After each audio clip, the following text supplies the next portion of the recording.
사도신경 고백합니다.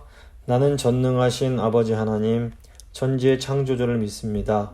나는 그의 유일하신 아들 우리 주 예수 그리스도를 믿습니다. 그는 성령으로 잉태되어 동정녀 마리아에게서 나시고 본디오 빌라도에게 고난을 받아 십자가에 못 박혀 죽으시고 장사된 지 사흘 만에 죽은 자 가운데서 다시 살아나셨으며 하늘에 오르시어 전능하신 아버지 하나님 우편에 앉아 계시다가 거기로부터 살아있는 자와 죽은 자를 심판하러 오십니다. 나는 성령을 믿으며 거룩한 공교회와 성도의 교제와 죄를 용서받는 것과 몸의 부활과 영생을 믿습니다. 아멘. 찬송가 31장입니다. 찬송가 31장 찬양하시겠습니다.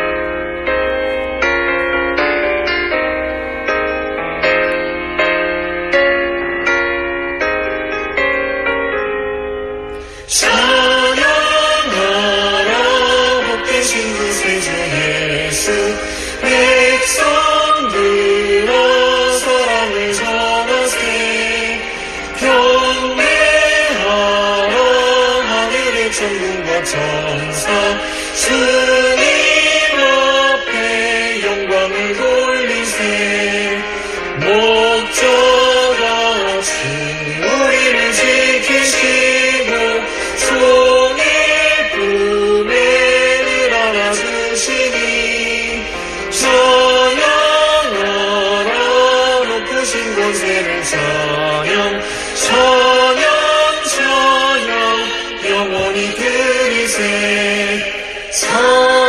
찬양하라 복되신 구세주 예수 우리 대신 죽임을 당했네 구주 예수 영원한 구원의 소망 경배하며 겸손히 절하세 찬양하라 우리 죄 지신 예수 그의 사랑 한없이 크셔라 찬양하라 우르신 권세를 찬양 찬양 찬양 영원히 드리세 찬양하라 복되신 구세주 예수 천사들아 즐겁게 찬양해 구주 예수 영원히 다스리시니 멸류관을 주 앞에 드리세 구주 예수 세상을 이기시고 영광 중에 또다시 오시니 찬양하라 높으신 권세를 찬양 찬양 찬양 영원히 드리세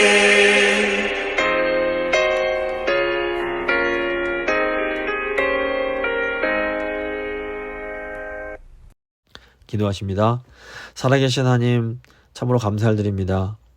너무나 연약하고 부족한 저희지만 하나님께서 저희를 사랑하셔서 저희를 하나님 아들로 또 하나님의 딸로 이렇게 삼아주셔서 감사를 드립니다. 이제 저희가 또 하나님 말씀에 귀 기울이기 위하여 그 말씀을 경청하기 위하여 또 이 자리로 나왔습니다. 주님 오늘 시편 45편의 말씀을 통해서 하나님의 나라의 그 왕이요 또 왕비의 역할을 어떻게 저희가 잘 감당해야 될지를 깨닫게 하시고 믿음으로 그 말씀에 순종함으로 하나님의 복을 누리고 우리 다음 세대들까지도 그 복을 잘 전해주는 그런 저희들이 다 될 수 있도록 주여 함께하여 주시옵소서. 이 시간 성령님 말씀 들으시는 성도들 한 분 한 분 가운데 찾아가 주시기 원합니다. 모든 건 주께 맡기며 계신 우리 주 예수 그리스도의 이름으로 기도드립니다. 아멘. 오늘 주신 하나님 말씀은 시편 45편 1절부터 17절까지의 말씀입니다. 시편 45편 1절로 17절까지의 말씀 제가 봉독해 드리도록 하겠습니다. 내 마음이 좋은 말로 왕을 위하여 지은 것을 말하리니 내 혀는 글솜씨가 뛰어난 서기관의 붓끝과 같도다. 왕은 사람들보다 아름다워 은혜를 입술에 머금으니 그러므로 하나님이 왕에게 영원히 복을 주시도다. 용사여 칼을 허리에 차고 왕의 영화와 위엄을 입으소서. 왕은 진리와 온유와 공의를 위하여 왕의 위엄을 세우시고 병거에 오르소서. 왕의 오른손이 왕에게 놀라운 일을 가르치리이다. 왕의 화살은 날카로워 왕의 원수의 염통을 뚫으니 만민이 왕의 앞에 엎드러지는도다. 하나님이여 주의 보좌는 영원하며 주의 나라의 규는 공평한 규이니이다. 왕은 정의를 사랑하고 악을 미워하시니 그러므로 하나님 곧 왕의 하나님이 즐거움의 기름을 왕에게 부어 왕의 동료보다 뛰어나게 하셨나이다. 왕의 모든 옷은 몰약과 침향과 육개의 향기가 있으며 상하궁에서 나오는 현악은 왕을 즐겁게 하도다. 왕이 가까이 하는 여인들 중에는 왕들의 딸이 있으며 왕후는 오빌의 금으로 꾸미고 왕의 오른쪽에 서도다. 딸이여 듣고 보고 귀를 기울일지어다. 내 백성과 내 아버지의 집을 잊어버릴지어다. 그리하여 왕이 내 아름다움을 사모하실지라. 그는 내 주인이시니 너는 그를 경배할지어다. 두로의 딸은 예물을 드리고 백성 중 부한 자도 내 얼굴 보기를 원하리로다.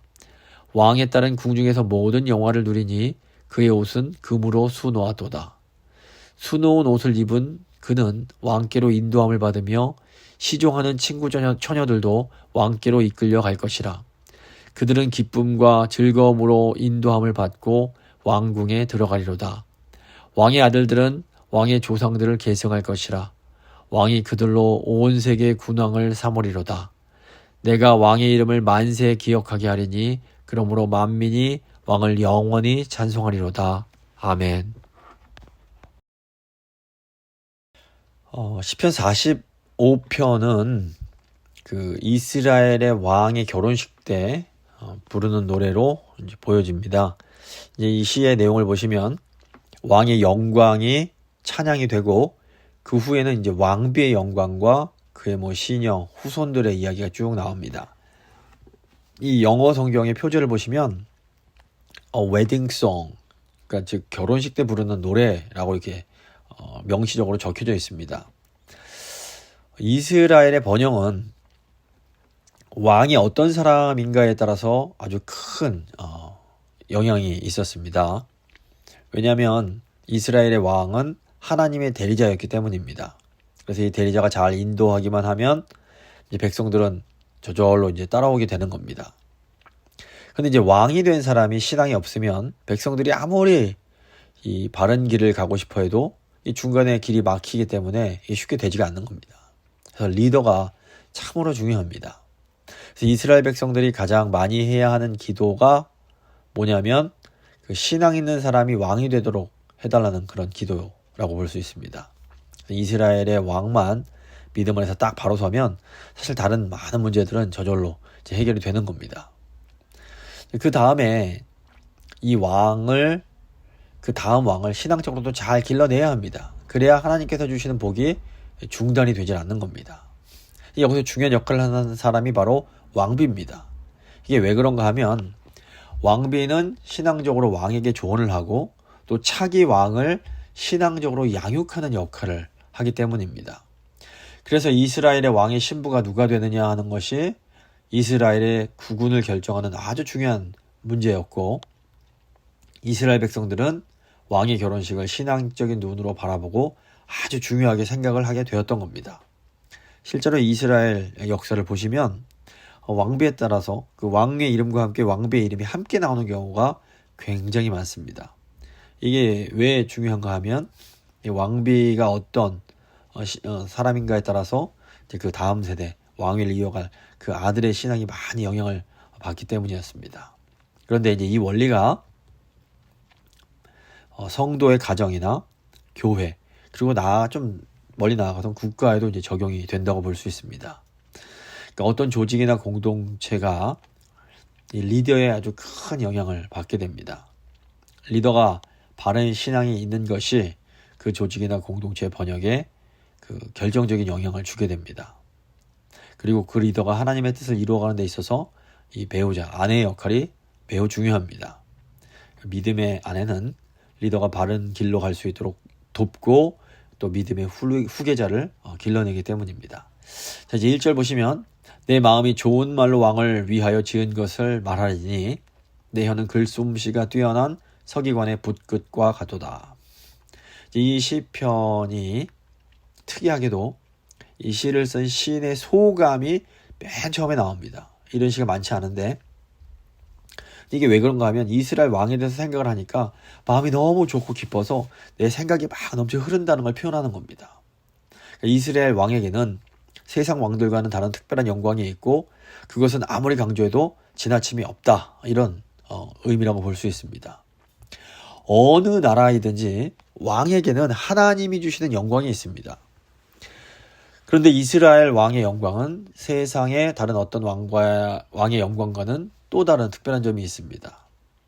성경 보시면 이스라엘의 왕은 하나님이십니다. 인간 왕은 하나님의 신하이며 대리자라고 볼 수 있습니다. 그럼에도 이 인간 왕이 대리 통치자가 하나님께 받은 이 사명을 잘 감당할 때 그 자체가 굉장히 아름답습니다. 그러니까 좋은 왕은 비유하자면 깨끗한 파이프와 같은 역할을 합니다. 이 상수원의 물이 막 상급수 아주 깨끗한 물이라고 해도 이 파이프에 녹이 슬어 있으면 그 과정에서 녹이 묻어서 녹물이 나오게 되는 겁니다. 그래서 좋은 물을 잘 전달하려면 파이프가 깨끗한 것이 중요합니다. 이스라엘의 왕의 역할이 이와 같은 겁니다. 주의 종들이 하나님의 축복 자체를 만들어내진 못합니다. 하지만 하나님의 왕이 철저하게 하나님의 영광 앞에 무릎 꿇고 하나님의 시녀와 또 종으로서 자기 역할을 다하면 그 한없는 축복이 하나님의 백성들에게 이제 부어질 수가 있는 겁니다. 이것이 굉장히 아름답고 영광스러운 일인 겁니다.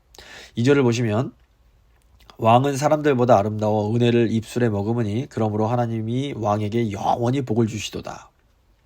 하나님은 세상의 지도자들에게 하나님의 영광의 일부를 빌려주십니다. 이것은 하나님의 영광이 있어야만 통치 행위가 가능하기 때문입니다. 그래서 권위자에게는 마땅한 권위가 있어야 그 공동체가 유지가 되고 보존이 될 수 있습니다. 그러나 이 사람의 권세는 영원한 것이 아니며 하나님께서 일시적으로 빌려주신 것입니다. 그래서 어떤 권력자도 그 자리에서 물러나면 그냥 평범한 똑같은 사람이 되는 겁니다. 지도자의 권위는 자신의 영광이 아니고 공동체를 유지할 수 있도록 하나님께서 잠시 빌려주시는 겁니다. 그래서 자기 마음대로 남용을 하면 나중에는 무서운 심판을 받게 됩니다. 하나님께서 빌려주신 것이라 생각하고 조심스럽게 잘 사용한 후에 다시 반납을 해야 되는 겁니다. 이스라엘 왕의 경우에는 그냥 영광을 주신 것이 아니라 하나님의 그 신적인 영광을 주셨고 하나님의 지혜와 능력을 물붓듯이 부어주십니다. 이게 왜 그런가 하면 하나님께서 자기 백성들에게 복 주시기를 기뻐하시기 때문입니다. 그래서 하나님께서 세워서 능력을 부으시는 지도의 특징이 뭐냐면 우선 하나님이 세우시고 능력을 주신 지도자는 그 행위가 옳고 정의롭습니다. 많은 경우 지도자의 위치에 딱 서서 권력을 갖게 되면 거드름을 피우거나 교만해지는 경우가 많습니다. 하지만 하나님 말씀에 매달린 종은 뇌물을 좋아하지 않고 부정에 동참하지 않으며 모든 것을 정의롭고 바르게 처리합니다. 그래서 그것을 보는 사람들의 입에서 감탄이 나옵니다. 어떻게 저럴 수가 있을까? 그래서 그 사람이 하는 것이 아니고 하나님께서 그 사람을 통하여 일하신다는 것을 이제 느끼게 되는 겁니다. 그래서 그 사람을 통해서 하나님께서 온전히 영광을 받으시게 되는 겁니다. 이스라엘의 왕이었던 다윗 왕이나 히스기야 왕 같은 왕들이 이제 이런 좋은 왕들에 해당을 하고 또 왕까지는 아니지만 포로로 잡혀가서 그 훌륭한 리더십을 행사했던 요셉이나 다니엘, 느헤미야 같은 사람들에게서 이런 하나님께서 세우신 그런 지도자의 모습을 볼 수가 있습니다. 이 하나님이 세우시고 능력 주신 지도자는 시시한 싸움에 말려들지 않습니다. 그런 사람들에게는 하나님께서 주신 고귀함이 있기 때문에 사소한 감정 싸움에 말려들지 않고 마치 높은 것을 마치 모든 그런 일들을 높은 데서 이제 바라보는 것처럼 일 처리를 하게 됩니다. 그러니까 이제 싸울 여지가 별로 없게 되는 겁니다. 하나님의 지혜가 흘러넘치고 사물의 본질을 꿰뚫어 보기 때문에 아첨이 먹히지 않고 거짓이 잘 통하지 않습니다. 그러니까 공동체에 평화가 찾아오게 되는 겁니다. 하나님 나라의 원리는 서로가 다른 사람을 나보다 더 낫게 여기고 피차 복종하는 겁니다. 이게 하나님 나라가 평안해질 수 있는 이유입니다. 서로 교만하고 잘난 척하면 평안해질 수가 없습니다. 근데 서로를 위해주고 다른 분들을 나보다 더 낫게 여기면 여기 평화가 임합니다. 하나님께서 세운 지도자는 그래서 축복의 통로입니다. 이 통로가 하나님께 저 끝에 연결되어 있기 때문에 백성들이 복을 받을 수밖에 없는 겁니다. 이런 지도자를 통해서 하나님의 복이 한없이 공급되고 모든 것이 차고 넘치게 됩니다. 공동체에 황금기가 찾아오고 풍성한 은혜와 복을 누리게 됩니다. 이것이 바로 하나님께서 모든 하나님 백성들에게 원하시는 삶입니다. 그래서 특별히 하나님께서 어떤 책임을 맡겨주신 성도님들은 지도자로서 이런 은혜의 삶을 간절히 사모해야 되는 겁니다. 3절 보시면 용사여 칼을 허리에 차고 왕의 영화와 위엄을 입으소서. 믿음이 좋은 왕이 그냥 믿음만 좋은 것인가? 그렇지 않습니다. 믿음이 좋은 왕은 실전에도 능합니다. 이것은 중요한 일에 집중하는 능력이 있기 때문에 그렇습니다. 사람이 부드럽고 양보를 잘한다고 해서 그 사람이 약해서 그러는 게 아닙니다. 4절 보시면 왕은 진리와 온유와 공의를 위하여 왕의 위엄을 세우시고 병거에 오르소서. 왕의 오른손이 왕에게 놀라운 일을 가르치리이다. 이 온유는 사납지 않고 부드러운 특성을 말합니다. 그런데 이 온유가 결코 유약하거나 비겁한 것을 말하는 것이 아닙니다. 사실 이 사나움이란 것은 두려움에서 나올 때가 많습니다. 내적으로 자신감이 있는 사람은 그래서 쓸데없이 사나울 필요가 없습니다. 이게 지피지기면 백전백승이라는 말이 있는데 상대방을 알고 나를 잘 아는 사람은 구태여 자신을 방어하려고 하지 않습니다. 이게 다른 사람의 속을 잘 모르니까 자기를 방어하려고 사람들에게 이렇게 무섭게 보이고 공격적이 되는 겁니다.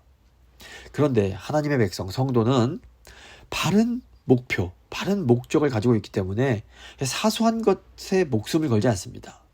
정말로 가치 있는 것을 위해서 그것에 집중하고 그것에 헌신하기 때문에 이런 한낱 자존심 따위에 막 목숨을 걸지 않는 겁니다.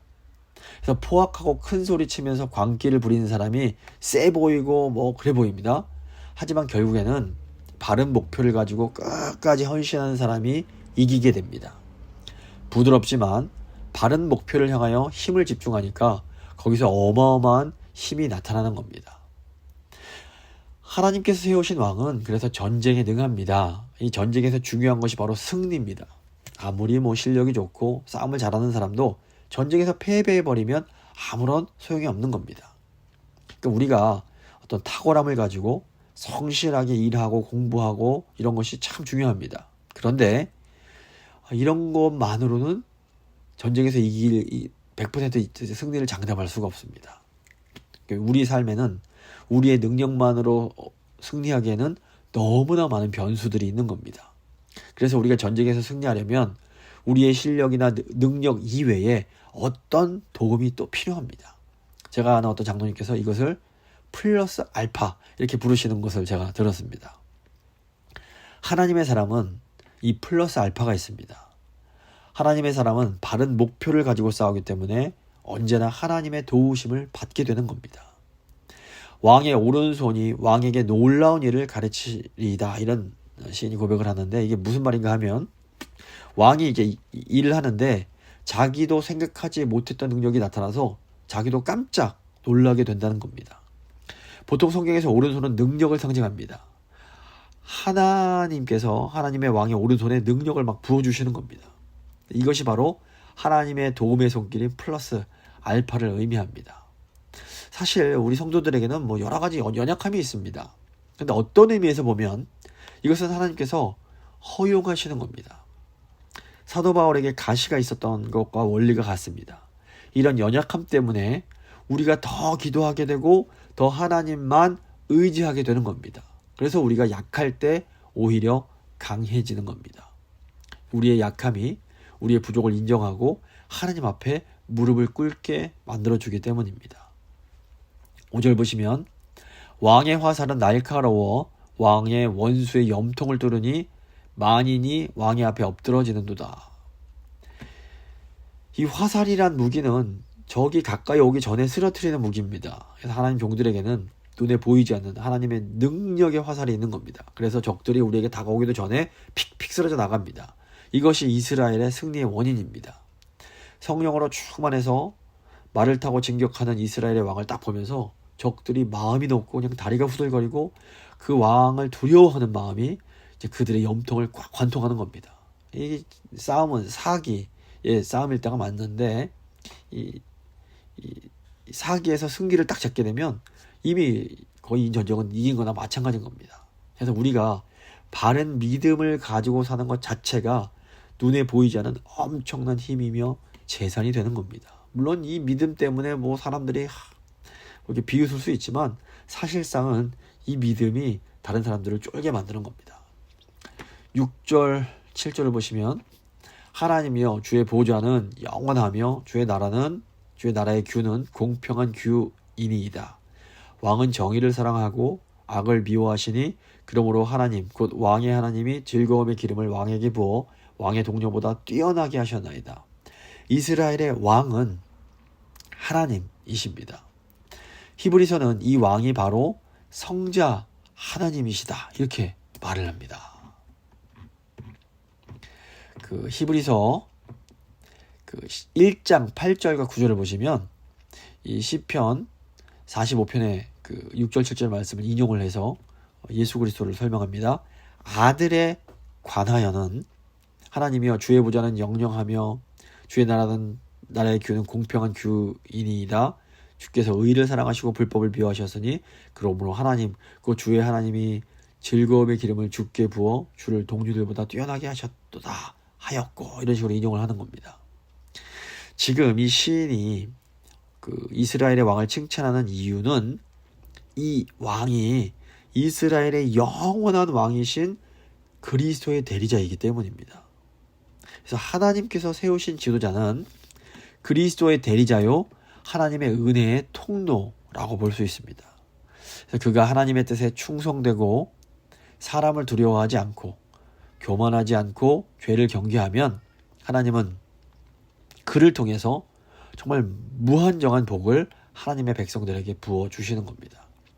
즐거움의 기름을 왕에게 부어주사 동료들보다 더 뛰어나게 하셨다고 말씀하시는데 이것은 그냥 좀 뛰어난 정도가 아니라 비교할 수 없을 정도로 탁월한 것을 의미합니다. 하나님의 뜻에 일치한 종에게 하나님께서는 넘치게 정말 수십 배, 수백 배의 능력을 부어주셔서 모든 이스라엘이 복을 받게 하십니다. 하나님은 주의 백성들을 축복하시기 위하여 하나님의 뜻에 맞는 지도자를 세우십니다. 그리고 그 사람이 철저하게 하나님 뜻에 헌신하기만 하면 그 축복은 정말로 무한합니다. 왜냐하면 그 지도자가 하나님의 그 복과 연결된 이 파이프와 같기 때문입니다. 그래서 이게 사람의 힘으로 하는 것이 아니라 하나님의 능력이 나타나는 겁니다. 사람의 힘으로는 상상할 수 없는 어떤 복과 영감이 막 부어집니다. 그래서 지도자가 사람들을 두려워하지 않고 하나님께 철저하게 복종하는 것은 성도들에게 어마어마하게 큰 복이 되는 겁니다. 8절 보시면 왕의 모든 복은 몰약과 침향과 육개의 향기가 있으며 상하궁에서 나오는 현악은 왕을 즐겁게 하도다. 왕의 옷은 유향과 몰약으로 되어 있습니다. 이것은 그 나라가 부패하지 않음을 상징합니다. 이 왕은 숨은 죄가 없고 모두 정직하기에 나라 전체에서 아름다운 향기가 나고 즐거운 음악이 흐릅니다. 그러니까 하나님께서 썩지 않도록 지켜주시는 겁니다. 9절 보시면 왕이 가까이 하는 여인들 중에는 왕들의 딸이 있으며 왕후는 오빌의 금으로 꾸미고 왕의 오른쪽에 서도다. 왕이신 예수 그리스도가 신랑이시라면 이 그리스도의 교회는 그 그리스도의 신부라고 볼 수 있습니다. 이스라엘의 왕이 어떤 신적인 차원을 보여준다면 이스라엘의 왕비는 어떤 인간적인 또 차원을 잘 보여줍니다. 나가서 보시면 솔로몬의 신부가 얼굴이 검고 건강한 여인으로 묘사가 되는데 이것은 교회가 가진 인간적인 모습과 연약성을 이제 상징한다고 볼 수 있습니다. 그런데 이 왕비가 철저하게 왕을 섬기며 왕을 의지하면 이스라엘이 더 영광스러워지고 하나님의 통치가 더 풍성하게 나타납니다. 왕이 하나님의 축복의 통로라면 왕비는 그 통로를 떠받치는 손과 같습니다. 왕의 팔이 모세처럼 이렇게 하나님을 향해서 뻗어 있어야 한다면 왕비의 손은 그 모세 옆에서 돕던 아론과 훌의 손처럼 그 왕을 이렇게 부축해 주는 겁니다. 그래서 하나님 공동체의 아름다움이 바로 여기에서 나오게 됩니다. 교회는 그리스도의 신부요 가장 존귀한 존재입니다. 하나님은 교회를 귀한 은사로 아름답게 꾸미시기를 원하십니다. 그리고 우리의 변화된 인격, 성령의 열매, 저희가 요즘 계속 살펴보는 것처럼 옛사람을 벗어버리고 새사람을 입는 이 모습이 교회를 단장하는 꽃과 보석에 해당합니다. 명품을 입고 이런 것이 아니라 성령에 의해서 변화된 인격, 이것이 교회를 정말 너무 아름답게 만들어주는 그런 겁니다. 10절 보시면 딸이여 듣고 보고 귀를 기울일지어다. 내 백성과 내 아버지의 집을 잊어버릴지어다. 지금 왕의 신부가 기억해야 될 것이 두 가지가 있습니다. 첫째로 왕의 신부는 늘 왕의 말을 듣고 귀를 기울이고 생각을 해야 됩니다.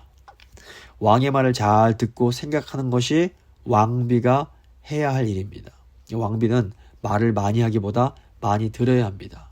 여기서 왕의 말이 뭘까요? 바로 하나님의 말씀을 의미합니다. 그러니까 오늘날로 하면 설교를 상징한다고 볼 수 있습니다.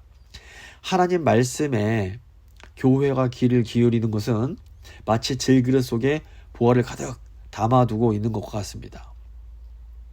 둘째로 왕의 신부는 옛날 아비 집의 일을 잊어버려야 됩니다. 이 9절에 나오는 왕들의 딸은 원래 그 원을 보면 왕들의 딸들로 이방 나라의 공주들을 의미한다고 볼 수 있습니다. 즉 이게 무슨 의미냐면 우상 섬기던 이방 나라의 공주들도 이스라엘의 왕과 결혼하면 이스라엘의 왕비가 될 수 있음을 보여줍니다. 사실상 우리도 우상을 섬기던 이방 나라의 딸들과 같은 존재였습니다. 어둠에 속한 자들이었습니다. 그런데 하나님의 은혜로 그리스도 안에서 예수 그리스도의 신부가 된 겁니다. 이제 그리스도의 신부가 되면 세상 것들은 잊어버리고 하나님 나라의 그런 왕비로서 그리스도의 신부로서 이 삶에 적응을 해야 되는 겁니다. 세상의 자랑들, 세상의 즐거움들, 한때 잘 나가던 그런 허영들을 잊어버려야만 온전한 하나님의 축복을 받을 수가 있게 됩니다. 그러니까 우리는 질그릇과 같지만 우리 안에 담겨있는 하나님의 말씀은 신적인 영광이요 능력이 됩니다. 우리가 얼마나 엄청난 보화를 이렇게 가지고 있는지를 잘 생각해야 됩니다.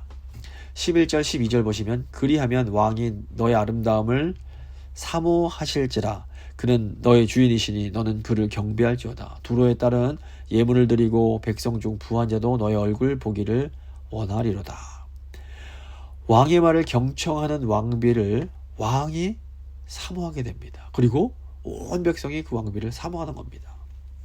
그러니까 하나님 말씀으로 충만한 성도를 예수 그리스도께서 사랑해 주시고 나아가 세상이 사모하게 되는 겁니다. 하나님 백성들이 또 사모하게 되는 겁니다.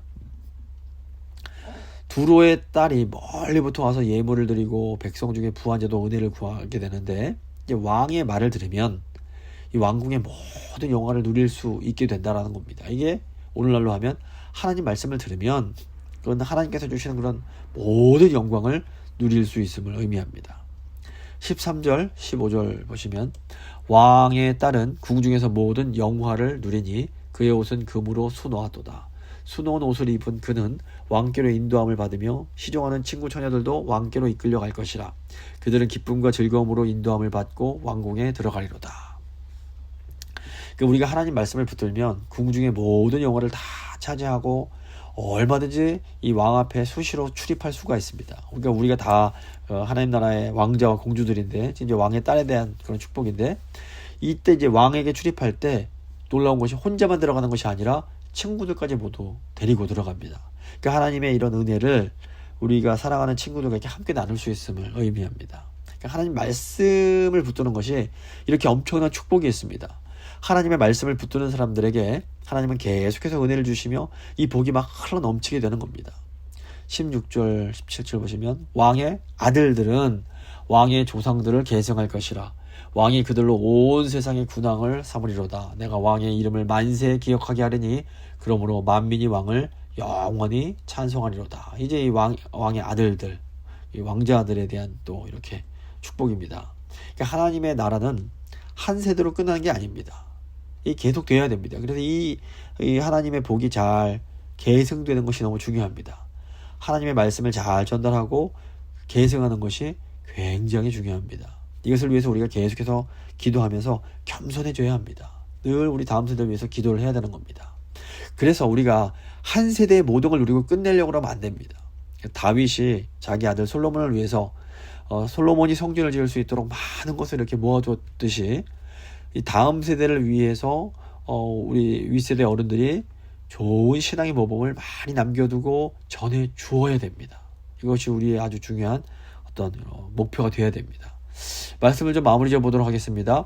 오늘 이 시편 45편은 이스라엘의 왕의 결혼식을 축하하기 위해서 기록된 시입니다. 이스라엘의 왕은 사실 하나님이십니다. 인간 왕은 이 하나님을 대리하고 하나님 대신 통치하는 존재에 불과합니다. 하지만 그럼에도 불구하고 인간 왕이 하나님께서 맡기신 그 역할을 잘 감당할 때 이 하나님 백성의 공동체는 어마어마한 축복이 임하게 됩니다. 오늘날 예수 그리스도 안에 있는 성도들은 모두 다 이 왕 같은 제사장들입니다.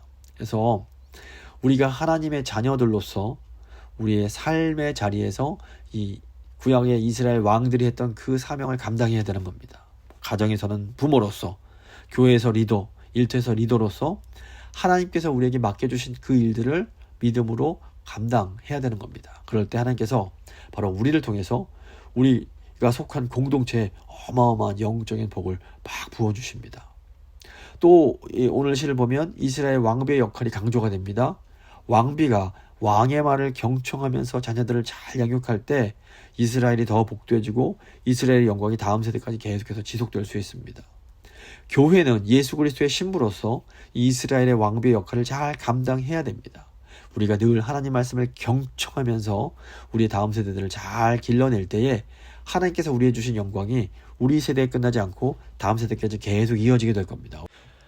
저희가 이제 한번 기도하실 때 하나님, 저희가 하나님 나라의 왕과 왕비의 역할을 잘 감당하기 원합니다. 저에게 힘 주시옵소서. 한번 간절히 기도하도록 하겠습니다.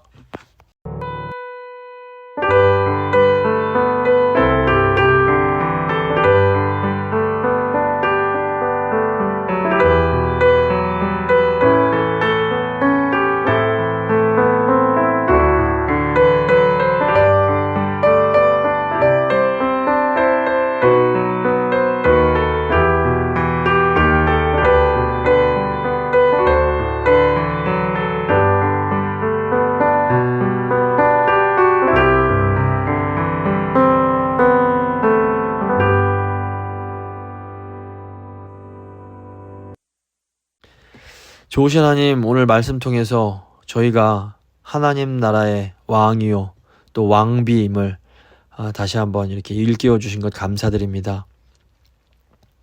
저희가 부족하지만 오직 하나님만 의지하며 하나님께 저에게 맡겨주신 그런 지도자의 사명을 잘 감당할 때에 하나님께서 저희를 통해서 또 하나님 백성들에게 어마어마한 복을 부어주신다는 걸 저희가 다시 한번 기억합니다. 주님, 저희를 도우셔서 저희가 하나님 나라의 왕의 역할, 또 그리스도의 신부로서의 하나님 나라의 왕비의 역할을 정말 신실하게 잘 감당할 수 있도록 하나님의 말씀을 늘 경청하며 또 늘 겸손하게 하나님의 그 뜻을 행하며 나아갈 수 있도록, 그래서 우리 세대뿐 아니라 우리의 다음 세대까지도 이 하나님의 복이 계속해서 이어질 수 있도록 주여 은혜를 베풀어 주시옵소서. 감사드리며 귀하신 우리 주 예수 그리스도의 이름으로 간절히 기도드립니다. 아멘. 찬송가 85장입니다. 찬송가 85장 찬양하십니다.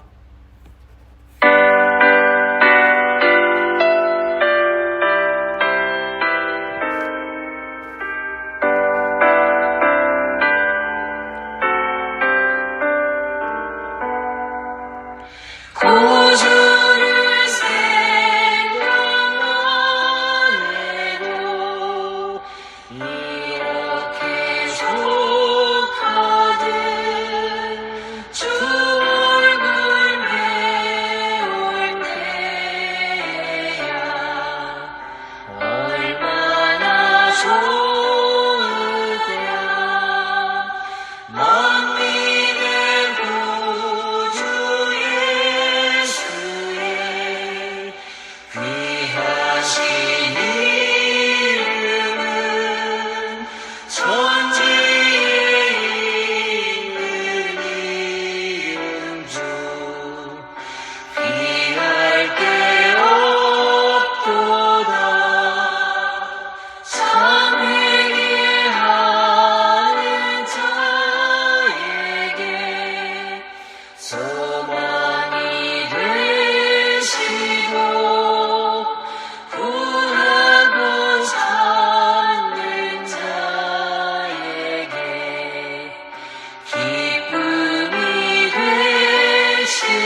영원히 되소서.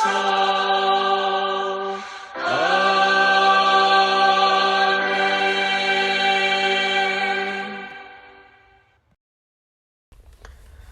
주님 가르쳐 주신 기도로 예배 마치도록 하겠습니다. 하늘에 계신 우리 아버지, 아버지의 이름을 거룩하게 하시며 아버지의 나라가 오게 하시며 아버지의 뜻이 하늘에서와 같이 땅에서도 이루어지게 하소서. 오늘 우리에게 일용할 양식을 주시고 우리가 우리에게 잘못한 사람을 용서해 준 것 같이 우리 죄를 용서하여 주시고 우리를 시험에 빠지지 않게 하시고 악에서 구하소서. 나라와 권능과 영광이 영원히 아버지의 것입니다. 아멘.